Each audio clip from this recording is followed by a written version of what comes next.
to discuss. In a high-profile meeting in Minsk, President Donald Trump's representative, John Coale, has informed Belarusian leader Alexander Lukashenko that the United States is lifting sanctions on the state airline Belavia. The move now allows the carrier to service and purchase parts for its fleet. Coale, who has delivered a letter from President Trump signed Donald, said the decision followed productive calls between the two leaders. He has further stressed that President Trump personally ordered the sanctions removal. Let's listen in to what he said during the meeting. Необходимо, разумеется, иметь в виду, что произошел очень важный телефонный разговор, когда президент Трамп позвонил вам из своего президентского самолета по пути на Аляску. Очень продуктивный, очень хороший разговор, после которого он поручил мне перезвонить вам еще раз, что я и сделал. Но я хочу совершенно официально сейчас здесь заявить, что мы сняли санкции с Белавия. Это официально. У меня была встреча с президентом Трампом, в которой участвовали еще несколько десятков человек. Это решение, которое было принято президентом, который сказал: сделайте это немедленно в отношении Беларуси. И сейчас это решение, которое уже утверждено, принято всеми соответствующими министерствами и ведомствами, которые вовлечены в эту работу. И Госдепартамент, и Министерство торговли, и Министерство финансов, и остальные организации, которые в это вовлечены. Это решение принято. Lukashenko also responded positively, saying that he was ready to discuss the release of prisoners.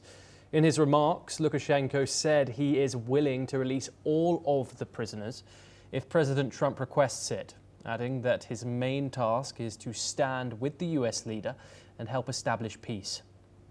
We're once again joined by Yulia Sirko to discuss this further. Yulia, of course, Belarus and Russia are huge and close allies. How do you view Washington's decision to lift sanctions on Belarus's state airline, Belavia, and also the relationship between President Trump and Alexander Lukashenko? I think Trump is making the same mistake he made with Putin in Alaska. So he is trying to buy loyalty of these two people, but I think it's a no-go. Actually, there is no way out of this, because Belarus and Russia already de facto is one country. Russia placed a lot of military bases on the territory of Russia, including long-range weapon and very dangerous weapon like Oreshnik. And actually, I don't think that you can buy loyalty of Lukashenko this way. They badly need this lifting of these sanctions, because they cannot operate their air fleet, because actually they don't have spare parts, they cannot maintain their fleet, etc., etc. But I mean, it will probably, it's a step how to prevent permission of Belarus president to go through the Belarus, for example, to Poland or to Baltics by Russian military forces. Maybe it's somehow exchange, so to say. This is my suggestions. I don't know, but still, I think there